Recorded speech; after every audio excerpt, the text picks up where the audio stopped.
बड़ा बड़ा इम्पोर्टेंट उन्होंने एक हल्का बताया और वो फ्लो में इमरान सुल्तान साहब कह गए, अरे भाई इस 44 NA44 में सिर्फ अली अमीन गंडापुर और फैसल करीम खान कुंडी नहीं है, मौलाना फजल रहमान का जी हल्का है। तो आपने फैसल करीम खान नहीं, मैं वैसे शेयर कर रहा हूँ कि पहले नंबर पे अगर फैसल करीम खान कुंडी जा रहे हैं और दूसरे नंबर पे अली अमीन खान गंडापुर जा रहे हैं, सो फार जो रिजल्ट आया तो मौलाना साहब किधर हैं भाई? कम से कम तीसरे नंबर पे। वहाँ एक और भी उम्मीदवार हैं सेनेटर वकार अहमद खान, वो किधर हैं? तो पता करें फजल रहमान साहब कहाँ हैं? मौलाना फजल रहमान तीसरे पे हैं या चौथे नंबर पे हैं। एक और हल्का जो आपने चाहते थे कि इलेक्शंस डिले हो जाए, एक और हल्का जो आपने नौशहर और फिरोज चूग वाला बताया, गुलाम मुस्तफ़ा जतोई मरहूम के ये बेटे हैं गुलाम मुर्तज़ा जतोई, अगर ये अब आगे जा रहे हैं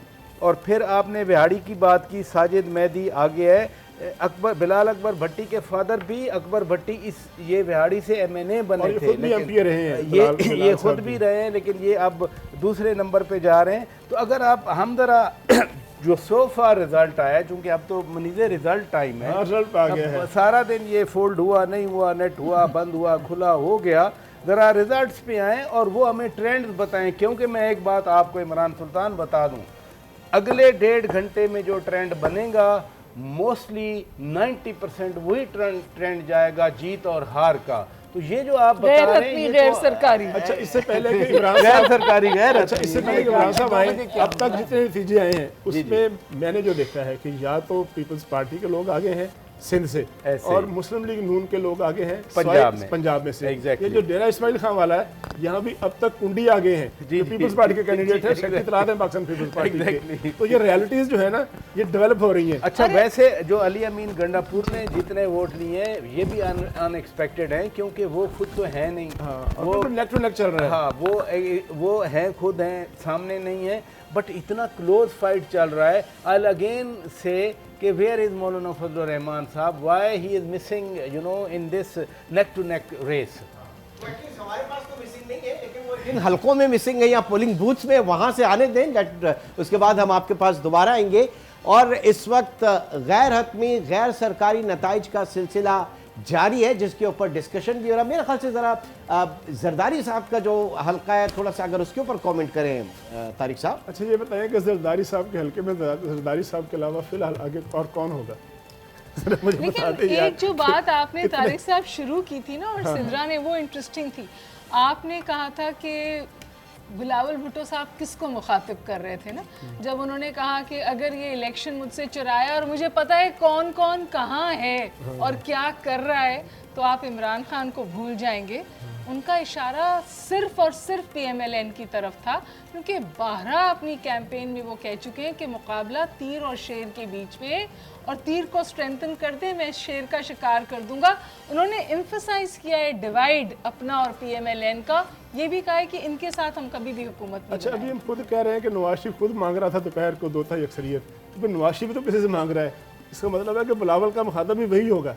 नवाज शरीफ उनका बदल मुकाबला है ना। इस मुल्क आप और मैं एक ही पेज पर हैं। इस मुल्क में मुखातिब एक ही होता है, आपको भी पता है, हमें भी पता है, जो कुछ है। तो मैं कह रहा हूँ कि बिलावल का लल्ला बेचारे नवाज शरीफ पे क्यों गिर रहा है? कभी उसे खलाई मखलूक आप कह देते हैं, कभी आप उसे जानवर कह देते हैं, कभी आप महकमा ज़राअत भी कहा था 2018 में हमने। अच्छा वैसे अभी एक हफ्ते या 10 दिन पहले तक तो ये तबसरे हो रहे थे कि ये दोनों जो है ना ये अब उधर से ही आ रहे हैं। आज अगर हम ये कहें कि बिलावल, मैं समझता हूँ कि बिलावल भुट्टो जरदारी जो मसलसल उन्होंने कैंपेन चलाई और जो उन्होंने नून लीग को टारगेट किया, वो मैं समझता हूँ कि जो वोट था PTI का, जो लीडरलेस फील कर रहे थे या जो नाराज़ थे, बिलावल भुट्टो ने पूरा इस कैंपेन में ट्राई की कि वो PTI वाले हमारे पास आएँ। वो कह भी रहे थे कि जब आप आज़ाद लोगों को वोट डालेंगे, पता नहीं वो बाद में क्या करेंगे, वोट मत ज़ाय करें अपना। कुछ इनके उम्मीदवार मसलन नदीम अफजल चंद साहब की मैंने एक तकरीर सुनी, वो भी कह रहे थे कि जो PTI के उम्मीदवार हैं, गो के आज़ाद उम्मीदवार हैं, आप उधर वोट ज़ाय ना करें। तो मैं समझता हूँ कि जो बिलावल भुट्टो जरदारी ने कैंपेन चलाई वो उनका टोटल फोकस ये था कि किसी तरह से पीटीआई के वोटर्स को वो किया जाए, लेवर किया जाए, अपने साथ मिला जाए। रिज़ल्ट के बाद अब मरहला आएगा, अगर तो सिंपल मेजॉरिटी नहीं मिलती तो नेगोशिएशन का। मैं नहीं समझता कि बिलावल भुट्टो जरदारी, आसिफ अली जरदारी या पीपल्स पार्टी बिल्कुल पीछे खड़े हो जाएंगे और कहेंगे हम किसी से कोई बात नहीं करते, हम बिल्कुल नहीं बैठते।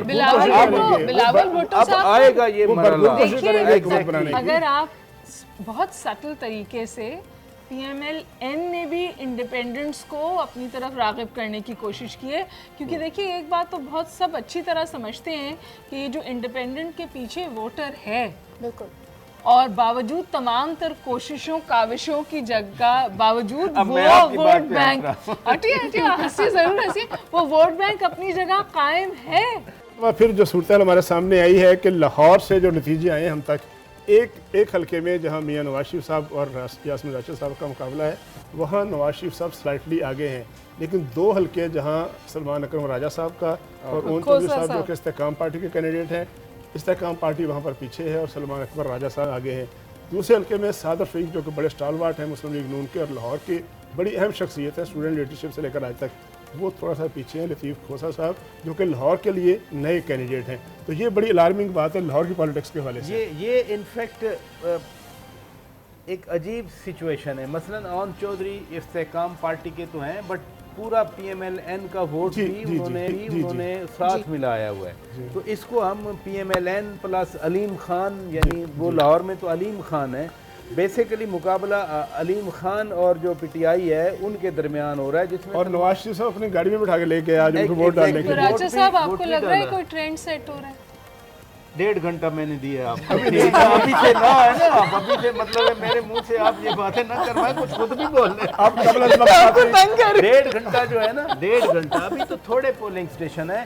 बट लतीफ़ खान खोसा साहब का जो ये ज्यादा, साद रफीक ने पहले इमरान खान को अपने हलके में हराया हुआ 2013 में और फिर बाई इलेक्शन भी ख्वाजा साद रफीक ने जीता था।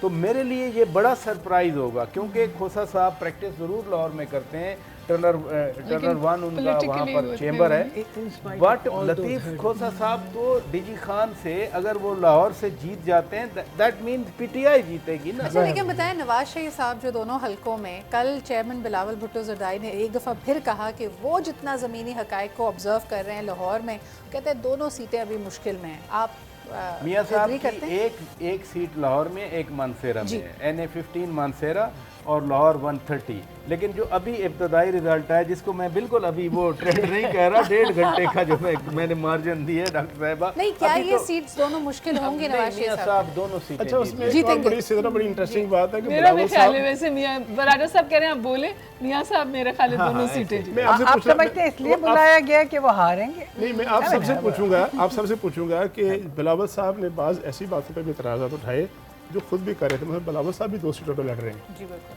और वो कहते हैं कि मियाँ साहब इसलिए 2 सीटों पे लड़ रहे हैं कि वो तो खौफज़दा है। एक सेफ है। अच्छा, तो बंदा उनसे पूछे कि आप 2 सीटों पे क्यों लड़ रहे हैं?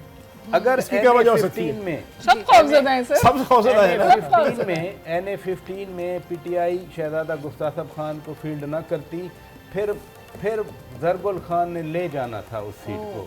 जरगुल खान ने पिछले इलेक्शन में 68,000 वोट लिए थे और कैप्टन सफदर के भाई ने 72 से 73 हज़ार समथिंग वोट लिए थे, जीत गए थे, लेकिन टोटल 5,000 का मार्जिन था। वो इंडिपेंडेंट थे जरगुल खान।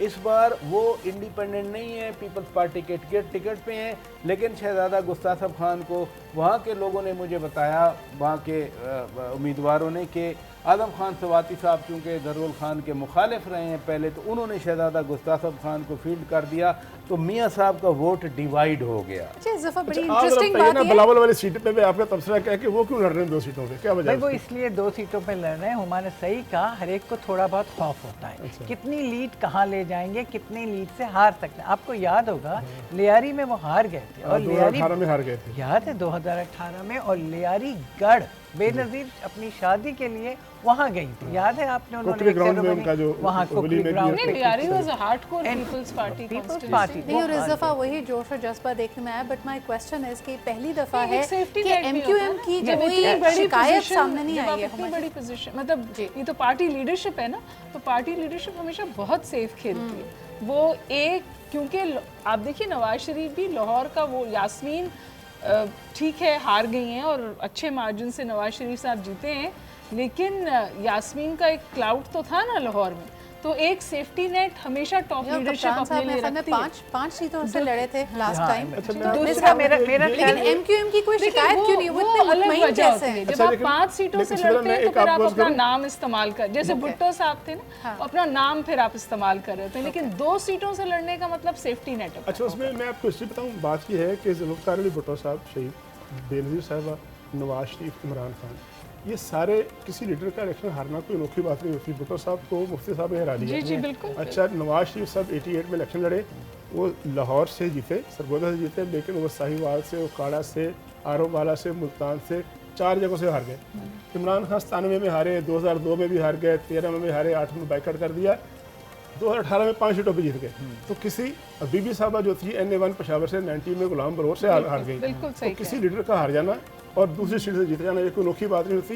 ये इलेक्शन ऐसा होता है। ये भी देखते हैं कि वो मुख्तलिफ जगह कितने पानी में हैं। उनकी बजाय एक कमजोर कैंडिडेट को लाके बुरी तरह हारे, वो अपने आप को भी देखना चाहते हैं। मियां साहब 88 में 5 सीटों से लड़े, वो मुल्तान में हारे थे, वो एक छोटी जगह पाकपतन डिस्ट्रिक्ट में आरिफ वाला जोया साहब से हार गए थे। तो ये हार जीत होती रहती है। लेकिन मुझे बताएं ना, आप लोग लगी रहती है, करते बिल्कुल हैं लगी रहती है। एमक्यूएम की अभी तक कोई शिकायत नहीं आई है, वो पूरे प्रोसेस से इतने मुतमईन कैसे हैं? बड़ी नहीं बुलंद नहीं, आवाज आज में सुबह बताते हैं। फारूक सत्तार साहब बहुत नाराज थे। उन्होंने कहा एक SHO का उन्होंने नाम लिया, उन्होंने कहा इस SHO को हटाना चाहिए, ये ठप्पे लगा रहे हैं। फारूक सत्तार साहब नाराज चल रहे हैं। सिर्फ एक ही जगह से अभी तक आई जो मैंने सुना, जो मैंने सुना, लेकिन सलमान अकरम राजा का इंटरेस्टिंग है इस वक्त। वैसे पहली इसी चीज को मैं आपसे ही पूछ लूंगा कि जो अभी ये चीज आई है स्पेशली लाहौर से, व्हाट इफ के PTI इसी तरह ले जाए तो फिर क्या होगा? नहीं, फिर कैसे बहुत इंटरेस्टिंग डायनामिक्स होंगे। अगर लैंडस्लाइड जो जिसकी मुझे बिल्कुल उम्मीद नहीं, सिर्फ लाहौर नहीं, DI खान का आपने रिजल्ट देख लिया, मौलाना साहब के घर का रिजल्ट आपने देख लिया, लाहौर के मियां साहब के दोनों जो ओन चौधरी वाला हल्का और दूसरा जो लतीफ खोसा वाला हल्का है, अगर ये चीज आगे बढ़ती है, hypothetically speaking this was not happening. Uma बकाई में पूछ चुका हूँ बार-बार के 2 सिनेरियो के अलावा तीसरा सिनेरियो मैं अर्ज तो कर चुका हूँ बार-बार आपसे। इलेक्शन कमीशन ने आपसे ये कहा था, जब आप उनसे भी शायद कुछ इसी तौर सवाल पूछा गया था, तो उन्होंने कहा कि इंडिपेंडेंट्स के पास 2 चॉइसेस होती हैं। एक चॉइस ये होती है कि विदिन 3 डेज वो किसी जमात को ज्वाइन कर लें, या वो इन ब्लॉक भी बैठ सकते हैं। तो थर्ड सिनेरियो ये है जिसकी मुझे ट्रैजेक्टरी नजर नहीं आ रही। आपने इलेक्शन कमिश्नर का एक और बयान नहीं देखा, उन्होंने कहा था कि इंडिपेंडेंट वज़ीर-ए-आज़म भी बन सकता है अगर मेजॉरिटी हो, जिसका भी मुझे इम्कान नजर नहीं आ रहा। जिसके कैंडिडेट आप किसको समझते हैं? आप लोग मैं नाम नहीं लूंगी इस वक्त, लेकिन आप ले सकती हैं। एक्चुअली एक आप लोग इस बात पे गौर क्यों नहीं है। करते, इस बात पे गौर क्यों नहीं करते कि जो इंडिपेंडेंट होंगे वो पीपल्स पार्टी में तो जा सकते हैं। वो इंडिपेंडेंट जिनकी बात कर रहे हैं गुजारिश की जा सकते हैं। पीपल्स पार्टी में जा सकते हैं। बिल्कुल आप सही कह रहे हैं, पीपल्स पार्टी में जा सकते हैं। जरदारी साहब ओपनली कह चुके हैं। और आपको पता है पाकिस्तान में जिस वक्त भी MNA इंडिपेंडेंट होता है उसके लिए अट्रैक्शंस बहुत होते हैं। और देखिए आज ऐसा हो भी गया ना सिद्रा जी, तो आपने नहीं सुना था, हमने सुना है ना कि जहाज भर के 2018 में भी गए थे, तो सो अब भी चले जाएंगे। लेकिन मुझे बताइए फिर आप क्या कह रही हैं कि आज रात ज्यादा अहम है या आज रात के बाद के 72 घंटे ज्यादा अहम है? मेरा ख्याल है 3 दिन बहुत है, 72 आवर्स। मेरा ख्याल है अगले 24 घंटे। PTI के सेक्रेटरी तलाश है ना रऊफ हसन, मैंने उनका इंटरव्यू देखा कुछ दिन पहले, 4-5 दिन पहले बात। उन्होंने कहा कि हमने ये डिस्कस कर लिया हुआ है कि हमने अगर हमारे आज़ाद जीते बड़ी भारी तादाद में तो हमने किसके साथ जाना है, और हमारी उससे बात भी हो गई है। अब वो कौन है मुझे नहीं पता, लेकिन वो इशारा कर चुके हैं कि कहीं ना कहीं उन्होंने गोटी अपनी फिट की हुई है, बातचीत। लेकिन मैं एक चीज़ पूछूंगी, आप समझते हैं PTI के आज़ाद लोगों के लिए इस वक्त जीतना इतने हर्डल्स के बावजूद इतना आसान होगा? नहीं, अब तो प्रोसेस मुकम्मल हो गया ना तो गिनती होनी है ना, तो अब हम तो हाइपोथेटिकल बात करेंगे ना कि अभी पता चल जाएगा 1.5 घंटे बाद कि कौन जीता है कौन नहीं जीता, कितने हैं कितने नहीं अभी है। पराचा साहब हमें 1.5 घंटे में बता देंगे ना। फ्रेंड आपके सामने आ जाएगा, मैंने नहीं बताना, नंबर्स हमारे सामने स्क्रीन पे आ जाएगा आपके सामने। आपको थैंक यू। गैर हतमी गैर सरकारी नतायज हमारे सामने आते जाएंगे। देखें माने ना माने 3 इम्पोर्टेंट आपको अभी तक अपसेट नजर आए हैं इस 1 घंटे में। इस 1 घंटे में 3 इम्पोर्टेंट अपसेट आपको नजर आए हैं सो फार। हम यही बात कर रहे हैं, हम कोई कंक्लूजन नहीं दे रहे हैं आपके सामने, नाजरीन के सामने। जितना कुछ आया है हम वही आपके सामने प्रेजेंट कर रहे हैं। तारिक साहब मेरे पास एक खबर है, अभी मेरी बात हो रही थी, चूँकि मैं अभी उठ के गई थी तो मेरी चीफ इलेक्शन कमिश्नर से ही बात हो रही थी, सिकंदर सुल्तान राजा साहब से। तो उनसे मैंने ये सवाल किया था, ये जो ईवीएम की शिकायत आ रही है ना प्रिजाइडिंग ऑफिसर की, तो उन्होंने कहा ये दुरुस्त है कि इंटरनेट क्योंकि नहीं चल रहा तो इसी वजह से जो उन्होंने फॉर्म 45 का स्नैपशॉट लेके भेजना था इलेक्शन कमीशन को या आरओ को, अब वो मुमकिन नहीं है, इसीलिए वो उसका स्नैपशॉट लेके लेंगे और फिर फिज़िकली जो है वो आरओ के पास जाएंगे और उसको दिखाएंगे। फिर आरओ उसकी तस्दीक जो है ओरिजिनल फॉर्म 45 के साथ करेगा, फोरेंसिक जिसको उन्होंने कहा, और इस तरह फिर पता चलेगा कि जी ये हतमी रिज़ल्ट है। मगर हमारे ज़राए जो है हमें बता रहे हैं कि कुछ ही देर के बाद इंटरनेट भी चलना शुरू हो जाएगा और जिसके नतीजे में ये मसला अगर मैं पूरा कर लूँ ख़त्म हो जाएगा। थोड़ा सा मुझे पूरा करने दें। दूसरी तरफ से उन्होंने ये कहा है कि ये ज़रूर तातुल का शिकार होगा ये मामला इंटरनेट की वजह से, मगर अब फिज़िकली जो प्रिजाइडिंग ऑफिसर है वो आरओ के पास अपना रिज़ल्ट लेके जाएगा। दूसरी तरफ जहां तक दानियाल अजीज़ साहब की अरेस्ट का मामला है तो उन्होंने कहा है कि दानियाल अजीज़ साहब ने कुछ वायलेशंस की थी इलेक्शन कोड की, जिसके नतीजे में उनको 50,000 जुर्माना भी कहा था कि हम उनको करेंगे, मगर उन्होंने कहा कि जी हम 50,000 जुर्माना जो है मैं नहीं दूंगा। तो उनको इस वक्त अरेस्ट कर लिया गया है, मगर उनकी एहलिया जो है उनका मौक़िफ़ कुछ और है, वो हमने शुरू में आपको सुनाया भी है। तो ये जो है ये खबर है। सर इसका मतलब ये है कि अगर फिजिकली लेकर जाना पड़ा जो फॉर्म 45 है सारे के सारे एक हल्के के, वो जो तोको कर रहे हैं कि 1.5 घंटे में कहानी ख़त्म हो जाएगी, वो कुछ तवालत तो पराजा साहब मुझे तो वैसे जो है ना वो फिजिकली ले जाने से फिर धुंध भी याद आ रही है। शुक्र है दस का इलेक्शन याद आ जाता है, 10 का इलेक्शन। शुक्र है पंजाब में भी बारिश आ गई और धुंध जो है आजकल नहीं है कि इंटरनेट खोल देंगे। इंटरनेट के हवाले से ये हमारे सोर्सेज हमें बता रहे हैं, मगर ये कोई हतमी फैसला नहीं है। कल भी पराचा साहब भी कह रहे थे कि वो वफाकी वजीर जो है कि बयान जारी गैर सरकारी बयान कैसे किया? अच्छा नहीं, सिर्फ पीटीए ने नहीं कहा था, 2 वुज़रा इंटीरियर मिनिस्टर भी बैठे थे और इंफॉर्मेशन मिनिस्टर ने कहा था अगर वो मैं आपको वो लग रहा हूँ तो बेहतर नहीं, मैंने आपको क्या कहा था कि मुझे इनकी नीयत पे शक है। मैंने आपको कहा था ना मुझे इनकी नीयत पे शक लग रहा हूँ, मैं आपको इंफॉर्मेशन मिनिस्टर लग रहा हूँ, मैं पीटीए का डीजी लग रहा हूँ, मुझे कोई एतराज नहीं। इंशाल्लाह मैं ये जानना चाह रहा हूँ कि क्या आपको अगर इंटरनेट बर वक्त जो है वो रिस्टोर ना हुआ तो लगता है कि थोड़ा तखीर हो जाएगा और हमें कुछ घंटे और काम करना पड़ेगा? मैं जवाब देता हूँ। देखें बात यह है कि बेशक प्रिजाइडिंग ऑफिसर उधर ट्रांसफ़र कर सके ना सके, रिज़ल्ट तो बन गया ना। जी। जो मकामी जगह पे खड़े हैं ना पोलिंग एजेंट्स या उनके सपोर्टर्स, उनको उसी वक्त इंस्टेंटली उनके सामने गिनती होती है, वो मालूम होता है कि इसको बहुत घंटों तक डिले नहीं किया। हाँ कोई एक आध कॉन्स्टिट्यूंसी फंस जाए जिसमें कुछ और फैक्टर हो जाए, डिस्टेंस यानी अब बलूचिस्तान में 400 किलोमीटर की कॉन्स्टिट्यूंसी है।